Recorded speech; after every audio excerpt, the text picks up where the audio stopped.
Hey, welcome to MACkED Podcast. I'm Brian Edwards here with my co-host Rory McDonald of McDonald Associates. What's up, buddy? Up, everybody. How's it going? We got Dom and Damian Check with us in the house. What's going on? Insurance guys on the team. What's up? What's up, boys? Not much. Just ready to get after it again. Nice. Everybody's back in the office finally. So finally. That's good to be back. Yeah, a lot of travel this summer, that's for sure. Yeah. Good stuff. Dave, I've been here the whole time. Yeah. I didn't take any time off. I've been holding down the fort. So very cool. Yeah. Very cool. And working on, which is our subject. You're currently working on one. Our subject today is high value homes. We want to talk to you about selling high value homes from a real estate perspective. And then from the insurance side, we want to talk to you about insuring high value homes. So I know, Davian, you've been working on one. And in our insurance world, we define this, and you can kind of chime in here, Rory. But in our world, we define high value homes as anything that's like 750,000 and above. It's really $1 million. But on our side, our underwriters, who is the team that looks at our work from each carrier. So, for instance, if you have Chubb is a high value carrier, they have underwriters who look at, how much the replacement cost is on the home. Replacement cost meaning if it burns to the ground, you rebuild it. Okay. They typically start defining that around 750. Really, the $1 million threshold is about where it's like a line in the sand where, like, hey, look, it has to, if it's anything over $1 million for replacement cost, rebuilding cost, then we have to take it high value. There are some carriers that have individual packages for that based on the replacement cost. But in the real estate world and selling, there's obviously high value could start somewhere and just go for however long, right? Right. So how would you define kind of for the average person a high value home? Yeah. So to start off, value most of the time comes in location, right? Like, okay, location is a huge piece. Obviously, we're not creating any more waterfront property. So if you go to Harrison Township, you can find a 3,000 square foot colonial, and if you put it on the water, add another $150,000-$250,000, like just automatically right off the rip, right? Which changes things a bit for you guys on the insurance side. But that's the biggest thing when it comes to value is where's the land that it's sitting on? How much property is it? Is it waterfront? How much for waterfront? What's the frontage? Things like that, right? What's the setback? All those different pieces. So if we're looking at just you're in McComb Township, let's say, and you're taking just the average home, what are the things that push that to a home that's a high value home? First of all, I value, and everybody has a different idea on this, I value, because I work with a lot of middle class people. Yeah. 750,000 is a high value plus. $750,000 is where I value. That's kind of the starting So point. it's about the same, right? What the insurance companies see it. Okay. Great point, by the way. So you could have a 1,500 square foot house in Macomb Township, Clinton Township. You put that same house in Birmingham. Oh, not waterfront. Yep. What's it going to cost? I mean, a $250,000 ranch in Macomb, move it over to Birmingham, you can at least double the price. Okay. Just right off the rip. And that's no updates being done. The exact same house, move it over there, it immediately bumps up in price just because it's a high affluence area. Okay. It's where people want to be. Okay. And it's a little bit more private, a little bit more quiet. There's a lot of reasons why people want to be there. Plus the schools. That's another reason. Sure. Yeah. Yeah. And it's kind of the hub of everything, right? You can get down to Detroit pretty quickly. You got a thriving downtown there, tons of restaurants, stuff like that. So location is super important. And it's beautiful. I mean, have you ever had a chance to drive through Birmingham? Like, it's pretty. Yeah. West Bloomfield, that's another one super close to that. Yeah. Winding roads, and you see water behind how it's beautiful. Yeah. So true. Just a different feel. True. And let's earmark that, because I want to talk to our listeners about what if you live in so a replacement cost on a home in Birmingham, same construction prices for the most part. It might be a little bit higher, but what do you do with insuring a house that is so valuable for the bank, right? So let's say for instance, that house in Birmingham, the replacement cost is $450,000 for a 1,500 square foot house. Let's just say, Okay.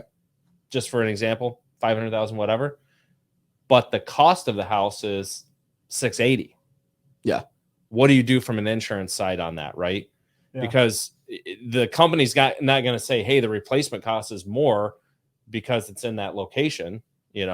Might be just like I said, a tinge more on the replacement side because things are maybe a little bit more expensive there, but it doesn't all of a sudden make it a mansion, right? So how do you insure that, right? But let's go back to the selling. So high value homes, we're going to define as 750,000 plus.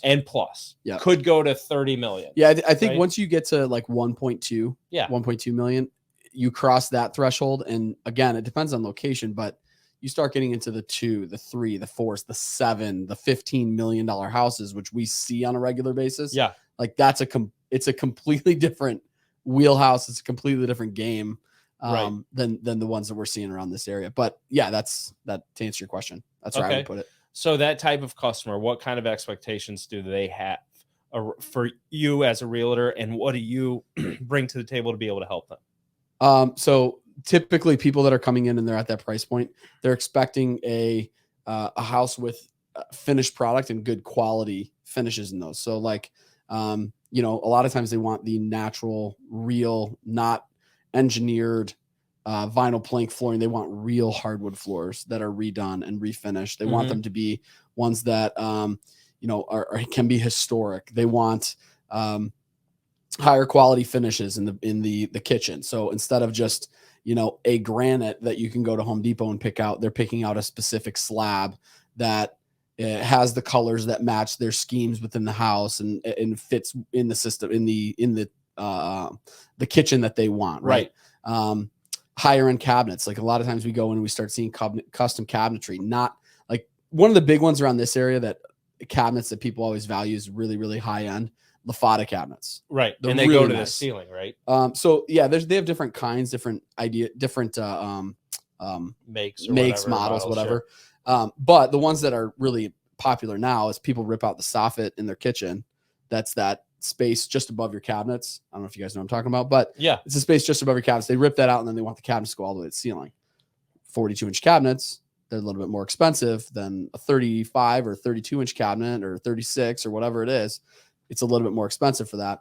Then in addition to that, they also get the custom finishes inside of it. So adding a few more pieces to the outside to make it look nicer, right? Like those are all big things that make a kitchen look dynamite, but they cost more. So one of the things that we've been trained on, I train the agents here, is not just walking to a house and comparing, okay, this is a kitchen, that is a kitchen. This has granite, that has granite. Is this granite different than the one over there?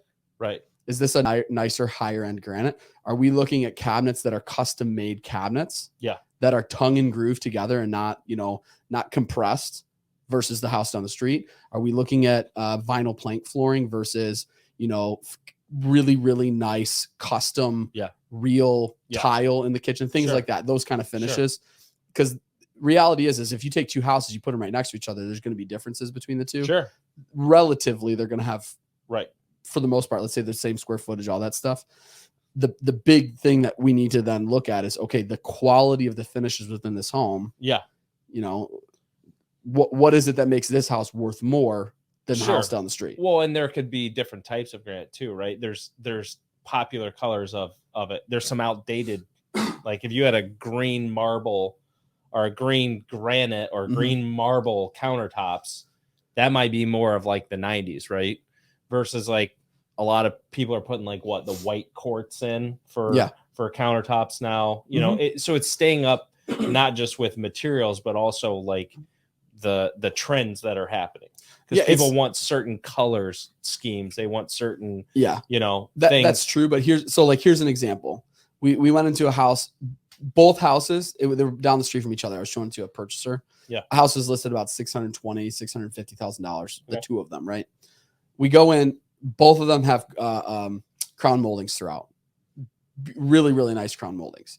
The difference between the two is if you looked, one of it's particle board, which you can buy at Home Depot. Okay. It's not sturdy, right? You bump into it really hard. Kids are throwing darts around the house or whatever. I don't know why they'd be throwing darts around the house, but kids are throwing things around the house. Right. Hits this, it's going to puncture it. It's going to ruin it. Okay. Versus other house down the street, it's knotty pine, right? Okay. It's still wood. It's not the cool, trendy thing. It's not white. However, the quality of the finish of the knotty pine, it might be out of style right now, but it is far better in terms of quality and finish than a particle board that goes up. Looks nice, looks really good, not as nice as some of the other things out there.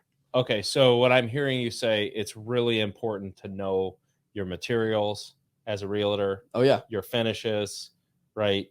Yep. Just because somebody says, like you said, that it has this or that or whatever, it's really what it's made out of. Craftsmanship, probably a part of it too. I mean, I know when I looked for a house several years ago, we went to some like only 2-year-old houses. Yeah. But then you look and it's like, you see the tape lines in the drywall. Like online, it looked really nice because everything was like modern and whatever. But it's like, it's the little things, right? In the house. Is it built well? Yeah. Is it gonna blow over if a tornado comes through? Sure. Sure. Is it sturdy? What's it made out of? Those sort of things. Yeah. Then the cool thing about this too is like knowing those pieces, right? It helps when it comes to taking care of a client better.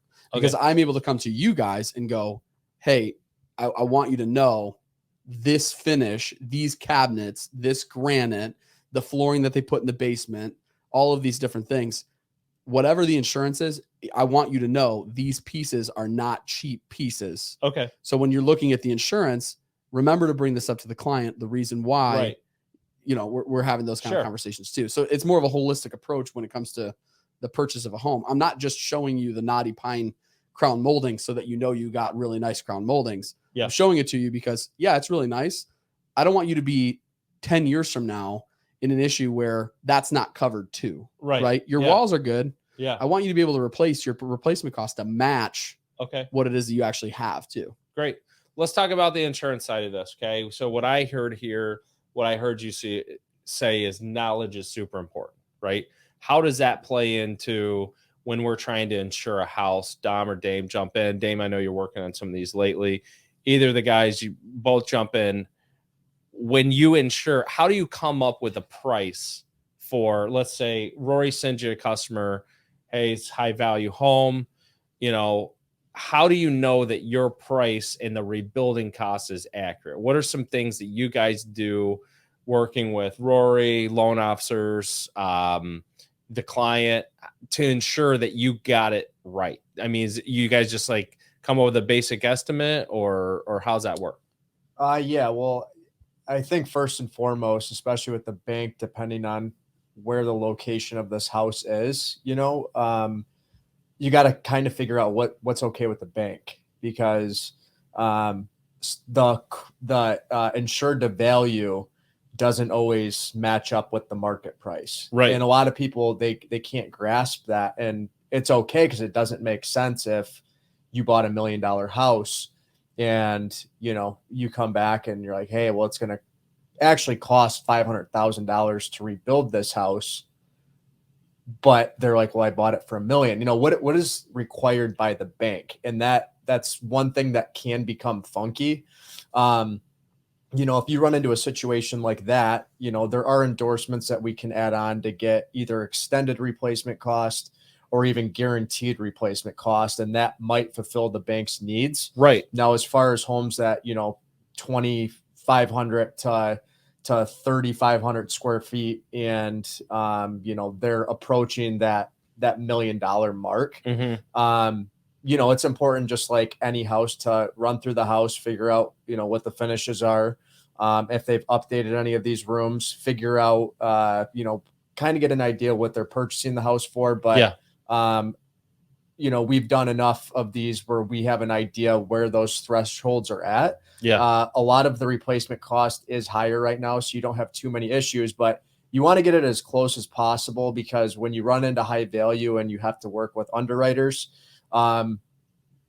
you're buying one of these houses or you're switching companies. You've probably been through it before. There's going to be an inspection that's ordered, and somebody's going to come out to the house. They're going to go not just take pictures of the exterior, but they are going to take pictures of the interior of the house, and really go through it and get an accurate estimate and let us know what the replacement cost needs to be at. So, as far as getting somebody a price, an estimate, you want to be as close as possible, and you don't want the inspection to come back, which happens, and them go, hey, it's a couple $100,000 more. Okay. Because the price goes up. But if you're paying for something really expensive, then you should expect that who's ever insuring it is going to do their due diligence and make sure they understand what it would cost to replace it, so that you do feel comfortable. Yeah. So, Dame, I know from working on a high value home recently. So kind of walk us through, there's a system, right? Every carrier has a system that you plug information into. Yeah. So, just kind of the way we do it too, we have a rater we go through. We put all the information in, but then we go to, like, for instance, the home that we're currently working on. It's a high value home. We have a high value carriers. We go in there, and they ask specific information. We have to put it in. You're kind of rebuilding the house.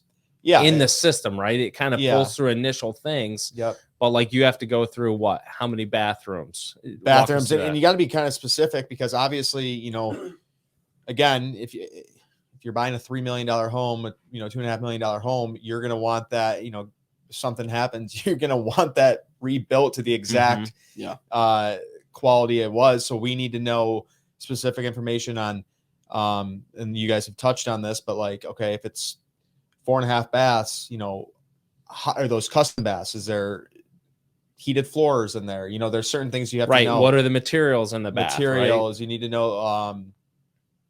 Obviously we talked about kitchens, but number of bedrooms. Go to the basement. People get these really nice finished basements. We need to know things such as, for water backup coverage, how much would it be to rebuild the basement? Right. Like, you need $100,000. Well, the one you're working on has a basketball court in it, right? Yeah. So it's, you're going to, there's specific things that you need to know. And then we put that in, for instance, we put that into the 2 carriers we were working with. Then they have their underwriters go in, and they also do some of their due diligence of getting things done. And then they come back to us with premiums or additional questions. But yeah, there's a lot that goes into it. The outside of the house as well. Do you have cement work done? Do you have whatever it may be, pools? Right. Yeah. There's a ton of some of these houses might have $200,000 in landscaping alone. Yeah. So there's endorsements that need to go on the policy just to take care of the landscaping. That's a huge expense. Yeah. So you can add endorsements for if frost kills, the plants, or wind comes through, and it's just a higher, you have your standard homeowner's policy, which is really good, but the high value, you really want to watch to see they're not normal homes, right? Yeah. People spend a lot of money on this stuff. And if they spend a lot of money, they typically want to spend the money to insure that. Right. Right. Yeah. You don't want, it's not as much as just throwing together a number and saying, well, we bought this for $3 million, so I want to cover it for $3 million. Cause it's correct. That's not really what's going on. Like there's specific things that go into it. And again, if you're going to spend the money on the house, you want every single thing to be protected, or so it is mind boggling though. Sorry for interrupting you. That there are some people who would spend $3 million on a home, but then not these customers necessarily. Right. I'm just saying, but we've had them over the years. You will spend $3 million on a house, but you will nickel and dime me over a $50 endorsement. Yeah. That will, if you have that happen to you, it would cost you $50,000. Yeah. But as people, we're not always logical, right? And I get it. People are buying a new home. It costs a lot of money. It's not just the house. It's the extra furniture you have to put in. It might be the drapes. It might be, finishing the basement. It might be, there's a lot of things that go into it, but it is somewhat mind-boggling at times. So just to recap what you're saying. So when a customer comes to us, high-value home, any customer really, but since we're talking about high-value homes, there's some steps to it, right? We talk to the bank. We're going to get on the same page with the bank and make sure that we have the replacement cost where it needs to be. Then we go into an industry standard system that's in all of our carriers, usually by a company called Marshall and Swift. You put in information, you kind of rebuild the house from what the information you know from the customer, and you try to get as accurate as possible for what the replacement cost is, right? But then as a fail safe, right, the insurance company has a vested interest in this too, right? It's just not like, oh, you said it was worth 3.5 in the system. They actually send out an inspector, and an inspector is going to go through the house top to bottom, okay? Somewhat similar to what you're probably doing when you're listing the house, right? You're going through all of the finishes, how many bedrooms, how many square feet, is there a walkout to it? You know, is there a pool? Is there all of these kind of things that might affect the listing price? Correct. Right. Yeah. So it's kind of cool from the purchasing side. I do that, right? Not a lot of realtors do that, to be honest. Right. I do that.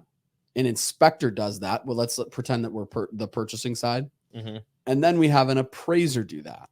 Right. So there's like these three processes. Not all the time do they all line up and they all agree. Right. Sure.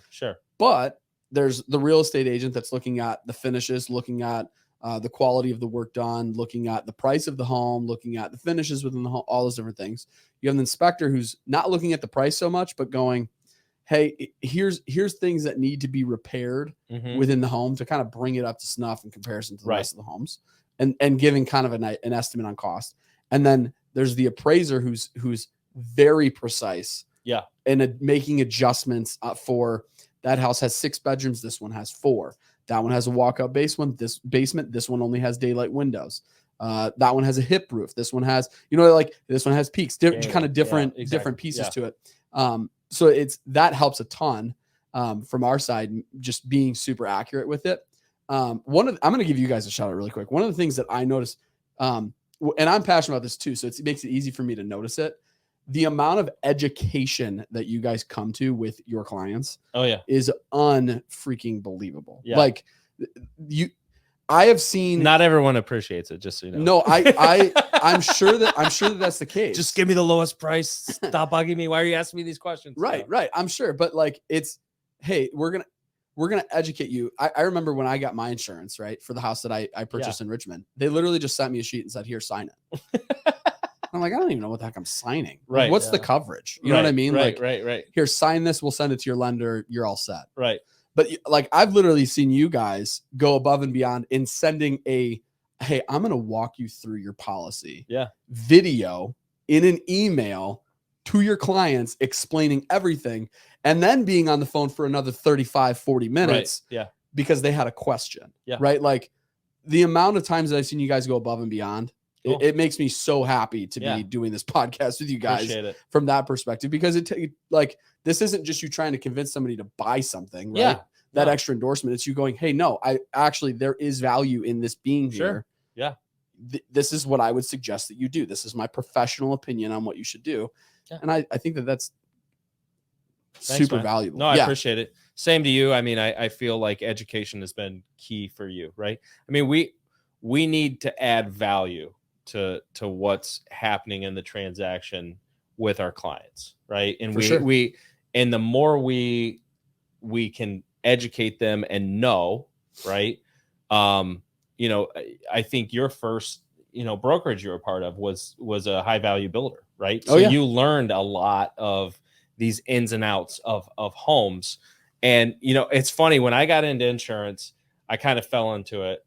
And I didn't realize, and I think Damien and Dom, you kind of would agree with me, I didn't realize how many things I need to know about a lot of different types of things, right? Yeah. I didn't know that I need to know how to build a home from scratch, right?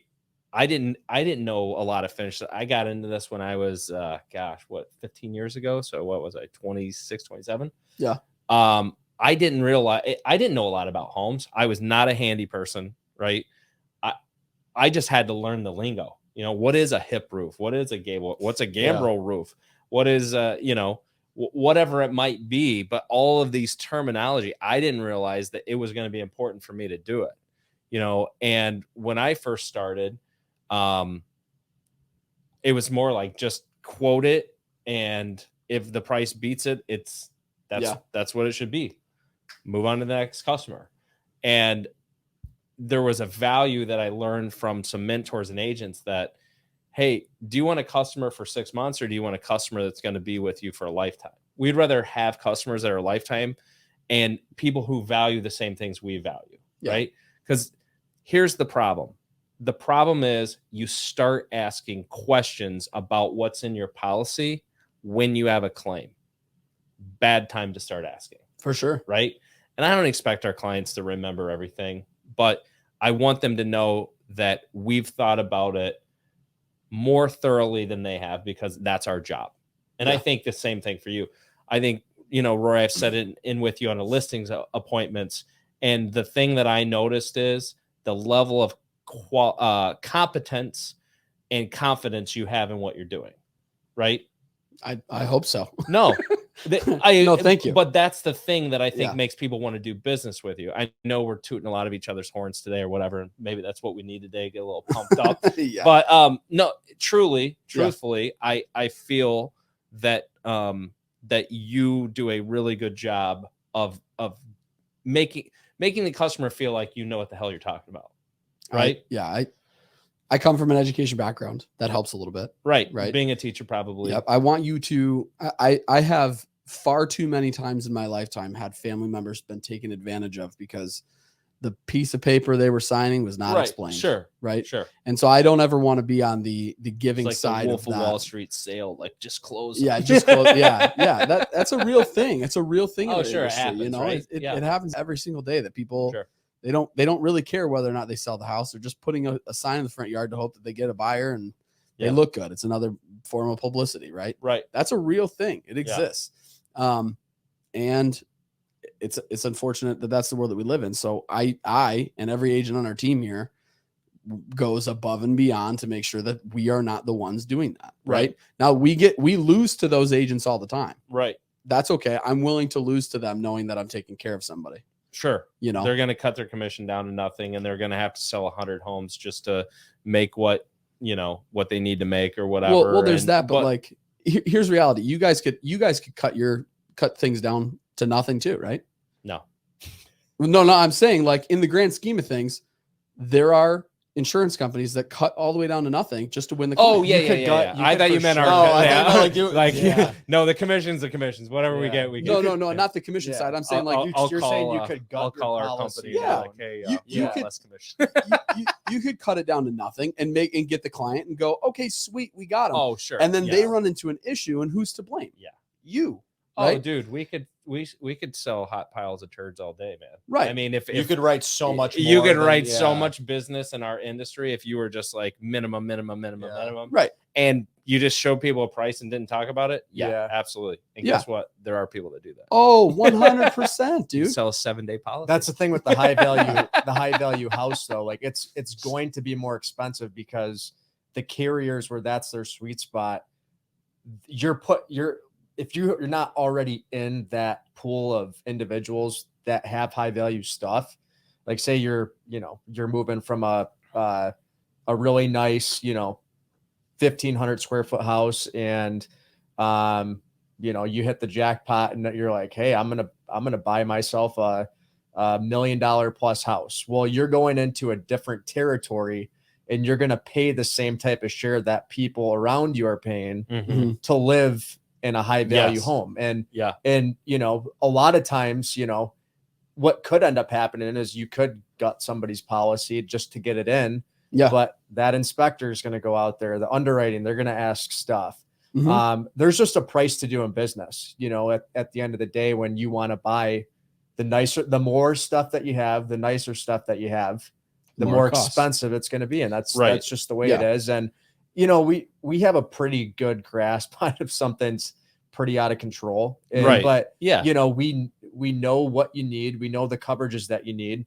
And, we're always going to explain, hey, this is what I would recommend because this is what people that have the same type of stuff as you, this is what they have. And this is how they're protecting themselves. Whether it's not even just the replacement cost, even the, from a liability standpoint, I see a lot of people stuff that, the liability is not up to really what they're self-worth is. Yeah, their net worth. Yeah, Their net worth. Exactly. Yeah. And so what does happen when you get in that car accident, or what happens when something happens, at your house and somebody has to go to the hospital and somebody tries to sue you, Right. You got to be able to protect yourself. And, there's underwriters that are, if you want to do business with them, they're going to make sure that everything is up to par. Right. Yeah. Yeah. Yeah.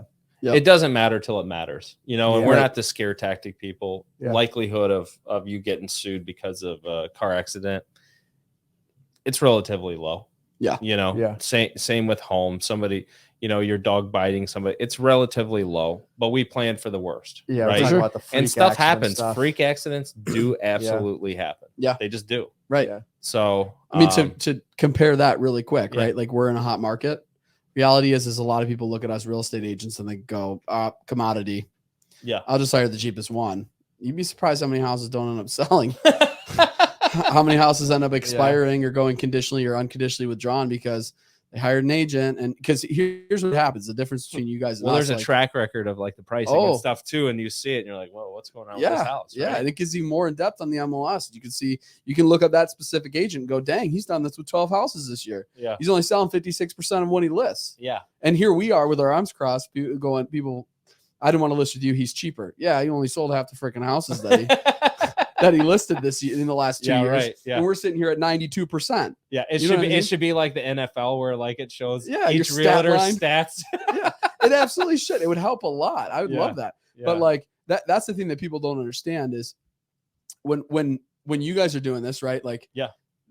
you're covering the client. So there's like an immediate, not gratification, but it immediately affects them, right? Yeah. From our perspective, right? We list the home, that commission that comes in, that's what comes in. That there's nothing else, right? Right. Yeah. That commission gets split up into 3 different ways. It goes to the broker that you work for. I work for EXP Realty, so a portion of that goes to EXP. Yep.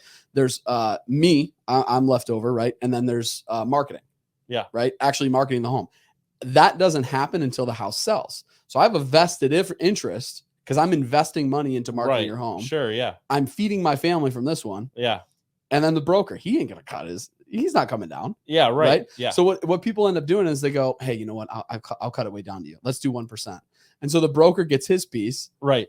You might get a little bit left over. You're like, I can use this to feed my family. You know what the thing that ends up getting cutting 9 times out of 10? Their marketing. Exactly. So you've got this big multi-million-dollar home, let's say, or $750,000 house, like we were talking Yeah. about, Sure. that somebody walked through with their flip razor phone and Razor. took snapshots, right? Yeah. Right. And that's what they post online. Right. And you're trying to sell upwards of $1 million house Right. with, $200,000 marketing. Right. It's absolute. It actually makes me angry Right. because that's what people, they go to because they look at the cost of it, not necessarily the value of it. And then they're left with a house that's unmarketed, not marketed well online. And they're sitting there with their arms crossed going, why aren't you selling it? Why aren't you selling it? Well, Right. you hired the wrong guy. Right. Right. Yeah.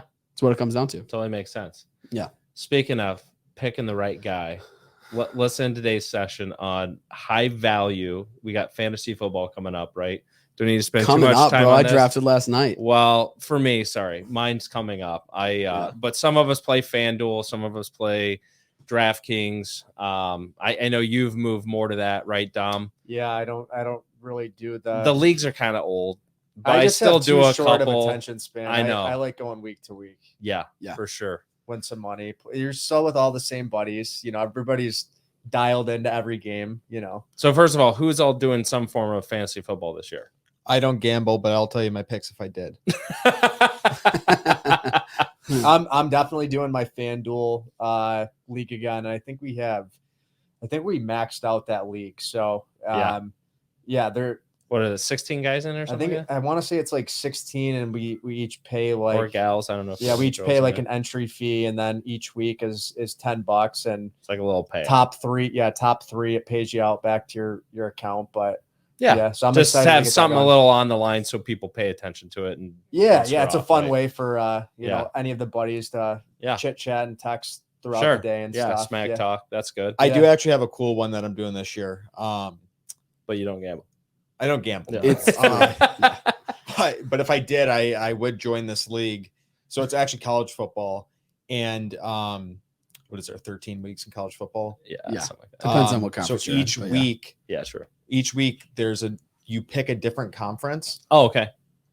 So like say week 1 you did Big Ten. Yeah. You would pick every game in that, the spread. Oh, okay. And then whoever has the best record, there's like 30 or 40 guys in this thing, and there's an entry fee. And so obviously there's gonna be a leaderboard. So Oh, cool. As Based the on season- how your picks are against the spread. So as Okay. the season goes on, like you might be doing I don't even know, some like the Sun Belt Conference. Yeah, sure. The MAC, like you're doing a different conference each week. Right. So you might not know Be anything about familiar these- with the teams Yeah. or whatever. You may have no clue who these teams are, but you pick the spreads, and then so there's a payout at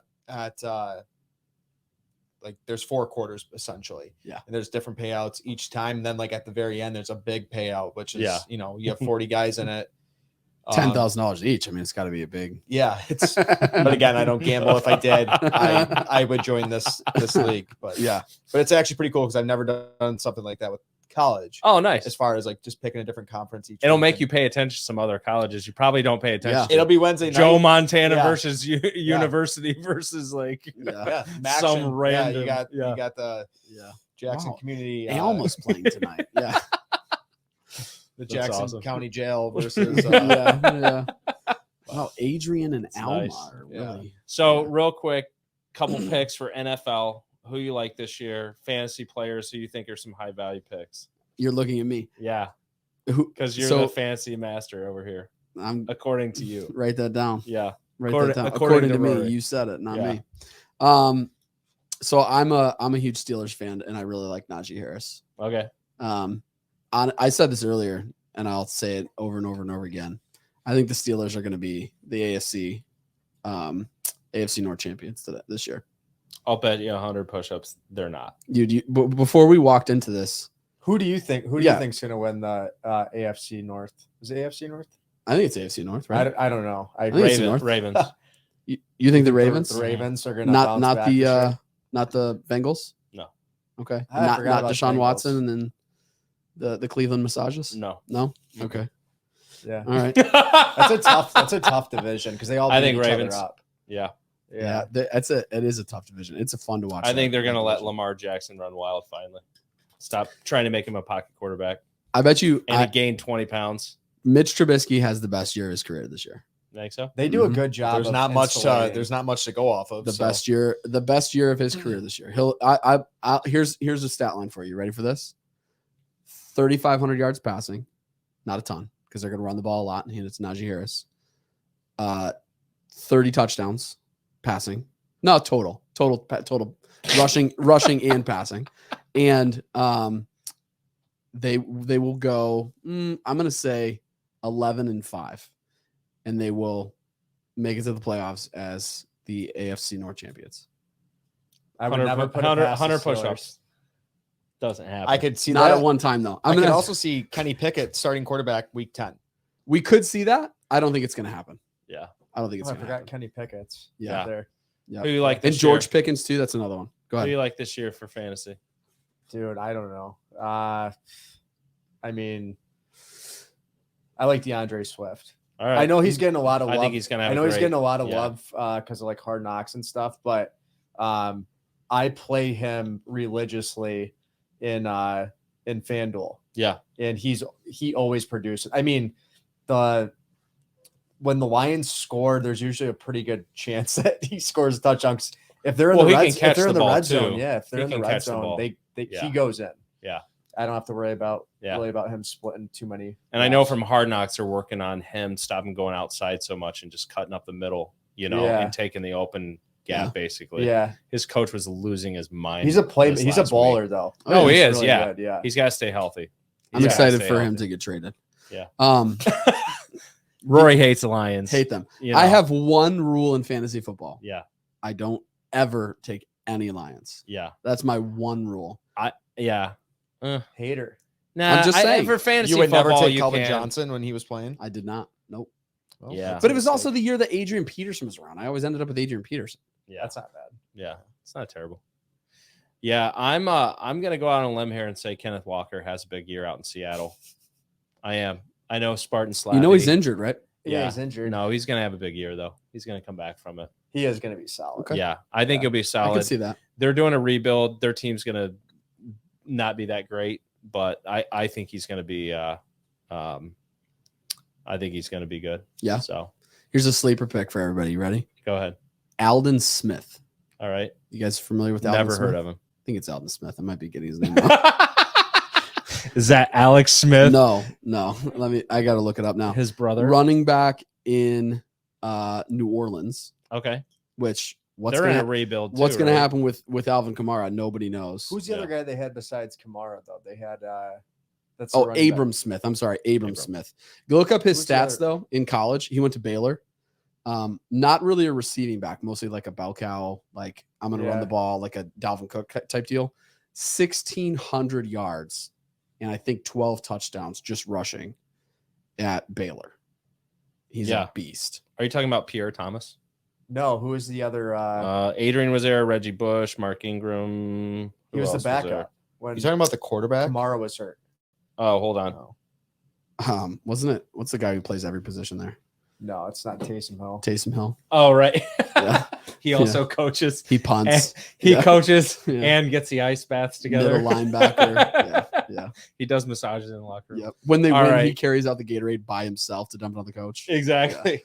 Well, Good for the sake times. of time, let's move on, guys. It's been a great podcast today.